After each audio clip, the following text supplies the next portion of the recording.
Paul Whitley is the fractional CFO at C-Suite Support. With a real passion for helping companies set up and implement financial transformations, Paul gives you the tips to improve processes and drive up bottom-line profits, helping your business grow exponentially. Simply put, his goal is to help you achieve your goals. This is CEO Talk with Paul Whitley. Hello, this is Paul Whitley, and thank you for joining us today. I'm a fractional CFO that helps companies grow exponentially. In these times of troubled water and all of the issues of COVID and payroll protection and et cetera, would you like to have someone on your team to help you grow your company exponentially and help you avoid some of the pitfalls and some of the costs that you're incurring right now? So if you need some help, please consider getting a hold of us. Today we've got a discussion that we're going to be talking about the one decision that can be critical to your company for your profit, for your revenue, and your market share. So with that, we're going to be talking to Forrest Performance Group, Jason Forrest and Mary Marshall. And with that, I'd like to run a short video so that we can get an idea of what they do and how they do it. And so think of your mindset as like your hard drive in your computer system. Basically my entire life, I've spent focused on studying the mindset of the top kind of 1%. Abundance in all areas of your life is your birthright, and that is financially, that's in love and relationships, that's in service to your community, that's in joy. Abundance is your birthright. Do I believe that my effort makes a difference?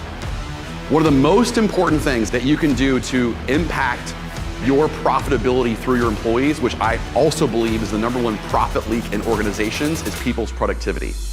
And sometimes our circumstances are leading us through inspiration, and we are running full speed towards our dreams. And sometimes the circumstances in our life feel more like they're leading us from desperation, and we are running as fast as we can away from our nightmares. But here's the cool thing. No matter what the circumstances in your life are right now, you're not doing it wrong, because both paths end at the same place. I want to introduce you to Jason and Mary Forrest.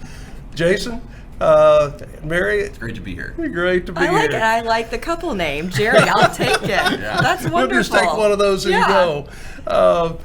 You're always in the mindset. What is the warrior mode? What do you do to get ready every day for your mental and physical preparation to try to get this process that you do in helping others get to a top performance? Sure. So I wrote a book recently called The Mindset of a Sales Warrior, which talks about the 42 mental toughness strategies to up your game, specifically as it relates to being a salesperson. One of the things we talk about in the book is the power of rituals. And so as it relates to Mary and I, we both have a ritual. We wake up at 4:30 every single morning, and then we have some meditation time, some focused kind of intention time. We both go and work out together and have like a warrior workout that we do that's body weight, resistance training, and running and walking, that sort of thing. And then just a scheduled plan your day, and then of course some sort of kind of healthy meal. Right now the two of us are doing intermittent fasting, but either that or some sort of protein, collagen. I have a whole kind of list of things that I put in my smoothie every single morning to get going for the day. It's a big list. It's a big list. It's a very big list. Well, tell us a little bit about Forrest Performance Group and what you want to do to help companies get out of this mess that we're in right now. Paul, thank you. Right now is such a crucial time, and I love that we started with health, because we can't do anything if we're not first serving ourselves and fulfilling our own needs. But what we've noticed is that things that were fine in 2019, I'm fine at sales, my processes are fine, my team is fine equals bankruptcy in 2020. And so if we are going to be not just make it through, but thrive and successful, what we need to do is turn up, be impeccable with everything that we're doing, and turn it up and make sure that that we are being the best that we can be in all areas and focusing on it. Thank you. I do, because I think the pandemic, nobody had a playbook for this, and you guys are both great speakers and trainers. Pandemic hits, is there fear? You're warriors, but is there, oh my goodness, my event just got canceled? How did you deal with that? Well, for us, we are the Warrior Selling Training Program is right now listed on Global Gurus as the second best sales training program in the world, beating out all of the other major contenders out there. And what was amazing for us is we were very blessed in the sense that 90% of our clients that were in our program prior to COVID happening, they were either making their sales goals, or some of them are actually selling 3 times more than the counterpart.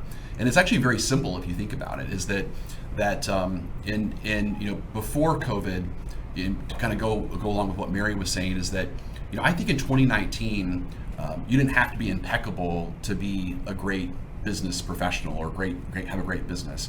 So for example, in 2019, it was all about abundance. Everyone was giving money to everyone. The standards weren't really that high. Even us, we had the second best sales training program in the world, but we still lost business to other training companies that had lesser standards and a lower price. What's interesting in 2020 is that people are going to be pickier on who they give their money to in 2020. So where like in 2019, you'd almost say you'd have 3 classes of business. You'd have business that was crushing it, you'd have business that was doing okay, and then you have businesses that were basically going under. In 2020, I think there's going to be 2 classes of business. I think there'll be businesses that are taking market share, and there are businesses that are going under. And so that's the real shift that's happening right now. And so the businesses that are going to take market share are the ones that have the highest possible standards, that have this warrior mindset, warrior process, and warrior language, specifically as it relates to the sales side. So, you think about in business, there's really kind of, we say 2 problems in business. There are sales problems and there's all the other problems, right? Where in 2019, the problem was everyone would talk about, hey, let's have a great culture, let's have operational excellence, let's have fun and games. Well, that's because everything was fine on the sales side. And as long as you have money, you can go spend time building that other side. But right now, no one's really doing that anymore because they don't have revenue to keep the lights on. So that's what we are. We're really on the revenue side to build that side, so then you go do the other fun stuff. Mary, what causes salespeople to fail? Why do people that have been selling for years, when they get in the crisis or the crunch, no longer perform? Well, the people that have been performing for years that are now not doing well is a mindset issue. And those come, we call them leashes. So it's anything that holds us back. It's fears that we have. And so those can be internal stories we tell ourselves. I'm not good enough, I'm not worthy, I don't know how to do this. It can be reluctances, the fears that we have.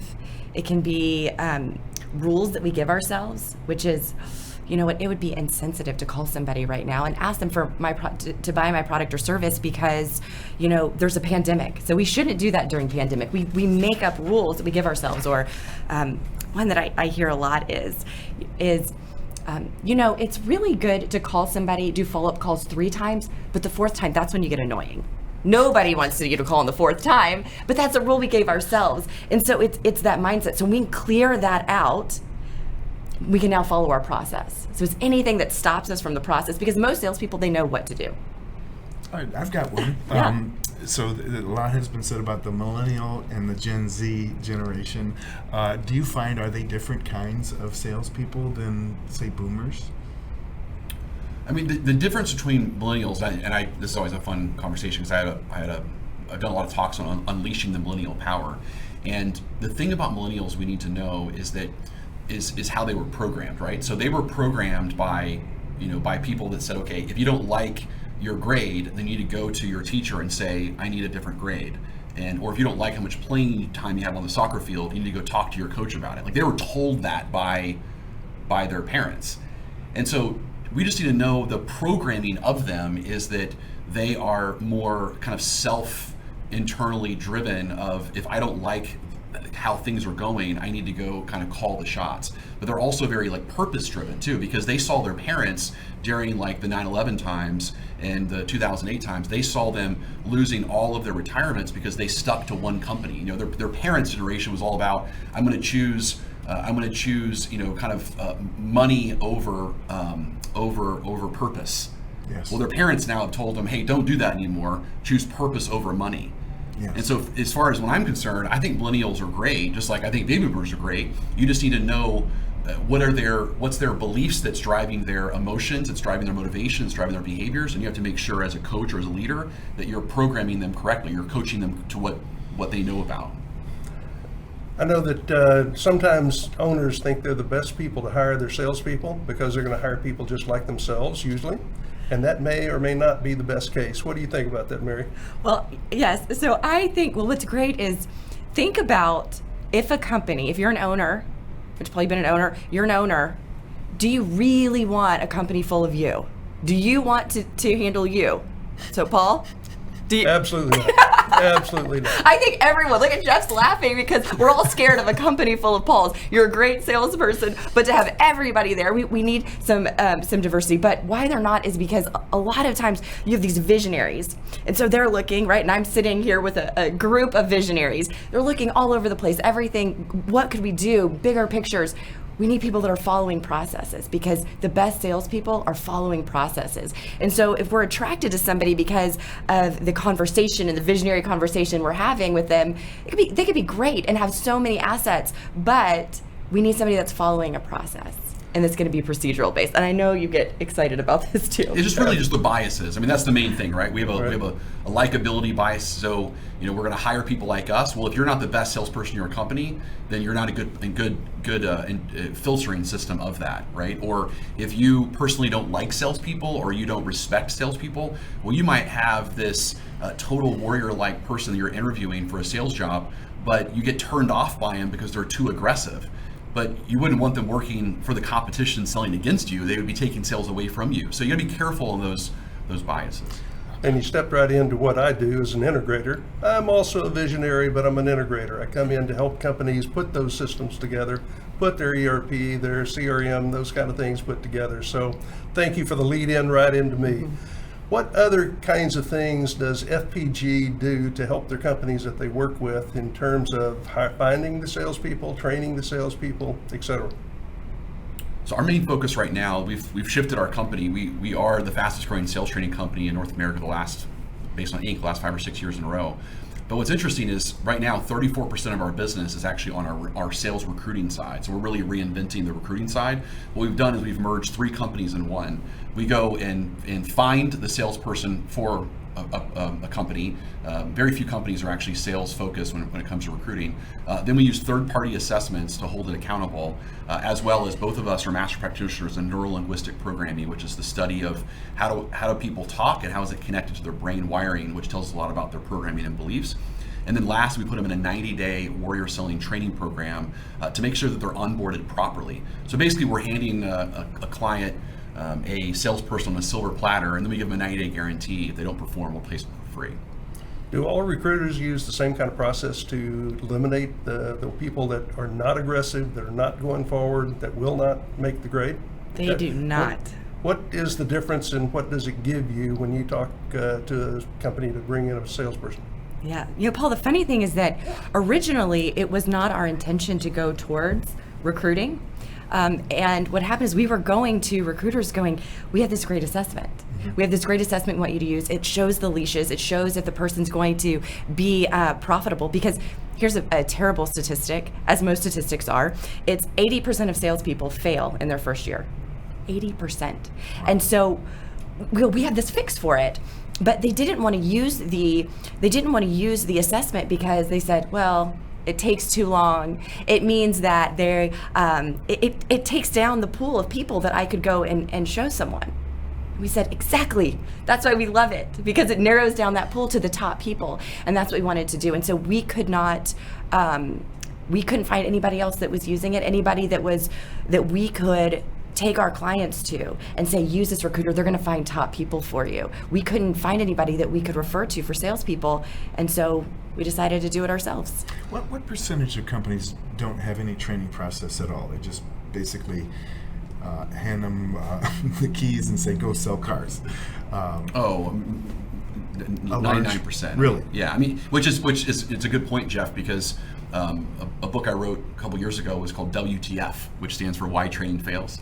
And obviously, right? And $164 billion is spent every year on training. 70% fails to ever achieve an ROI. Wow. And one of the philosophies in the book is that is that most people, you would never get on an airplane with someone that said, hey, this is Jason from Southwest Airlines, and I just went to a 2-day class on how to fly a plane. I got this thing figured out. I got a certification. I'm putting it on LinkedIn as a badge. No one would do that, right? But yet we would give a salesperson a $5 million revenue territory or quota, and say, here's a book to read or here's a seminar to go to. And that's the extent of the training. But training, by definition, is to change behavior. Yes. And so that's why our programs are 90 days at least in length to have that behavioral modification to go on. And what else do you do to make sure the salesperson succeeds, not only for 90 days, but with your clients, taking them out through the year so that the company succeeds? Absolutely. We do ongoing training. So we need to make sure that they are successful for them and they are the fastest. And right now, they all are. They all are outperforming the team and the best people that were at the company beforehand.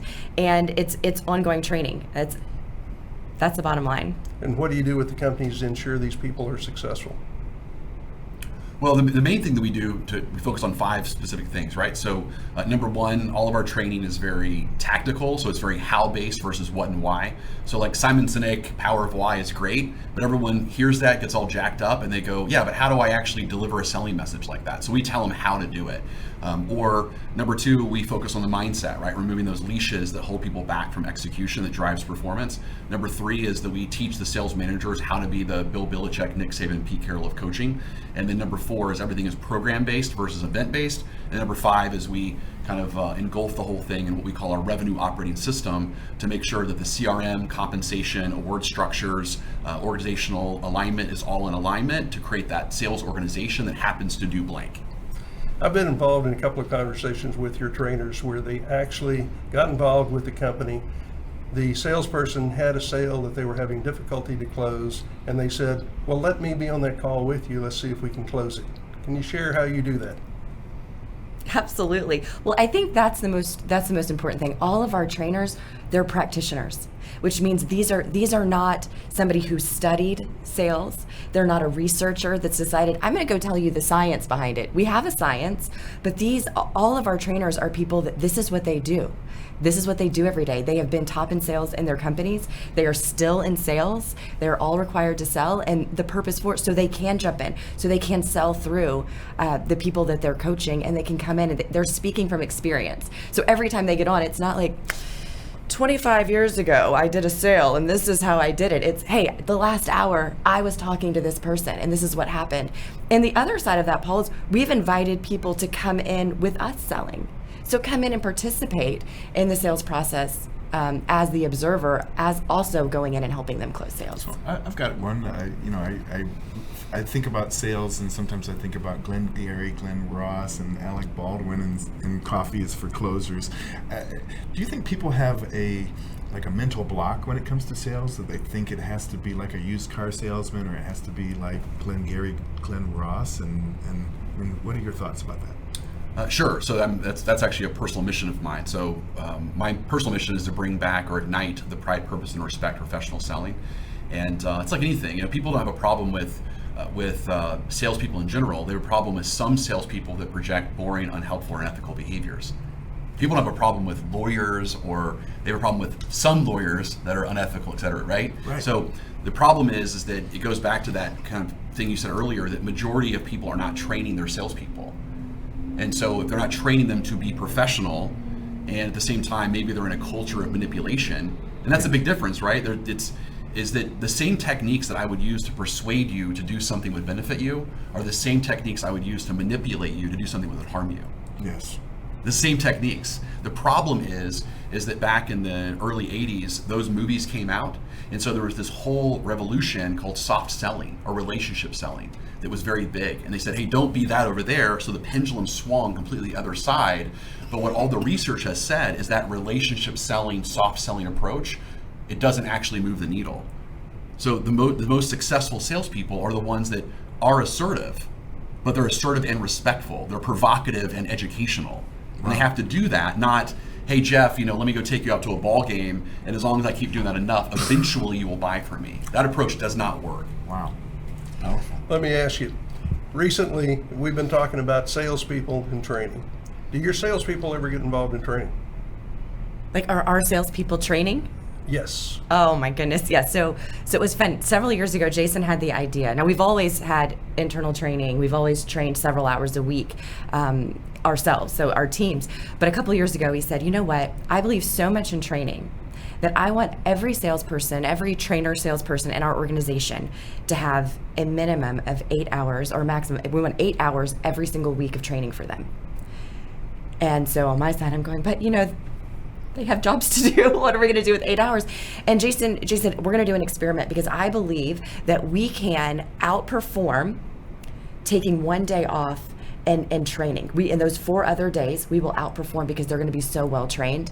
And he was right, and we've done it and continued it ever since. And the other departments train about 5 hours a week. But yes, I think that's one of the most important things, is when you say you stand for something and believe it, do you do it?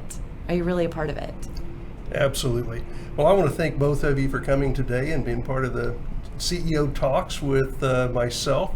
Also, in terms of what I do and work with, I'd like to offer to help and go from there. And in terms of the show or what we're doing here, we are trying to help companies grow. We're trying to help companies find revenue. And I learned a long time ago as a CFO that if I was not involved in the revenue cycle, then I was not the most helpful to the company, and probably third man on the totem pole in the management cycle. So revenue is number one, managing the revenue is number two, counting the beans when they all come in is really number three. So I learned a long time ago to help myself by inserting myself in the revenue cycle and helping companies find verticals, processes, and things to do, along with doing all the financials. So I absolutely think the top line revenue is the top place you start, the one big decision. So in that, next week, we're going to be asking a gentleman by the name of Jeff Crilley with Columbia Consulting Group. Jeff works with companies to help them in startup mode and hyper growth mode, and more importantly, he also works with companies that are in distress mode. He's going to be helping you determine, decide, and stay out of bankruptcy and stay into business. So right now, with all the COVID situation and the revenue issues that we have from the companies being either shut down or reduced in size and people can't buy, Jeff is right on target with the kind of business he does. He's part of C-Suite, and we welcome you to come in next week to listen to Jeff. And one of the things to always remember is that you can help get anything in life that you want, as long as you help enough other people get what they want. Credit that to Zig Ziglar, a friend in the past, and I believe, Jason, you also were involved in Zig Ziglar's class when you were growing up. He was my Sunday school teacher when I was a kid. Outstanding. Well, Zig, we all went to the same pew in the same place, and so I share that let's all get what we want by helping others get what they want. Thank you. See you next week.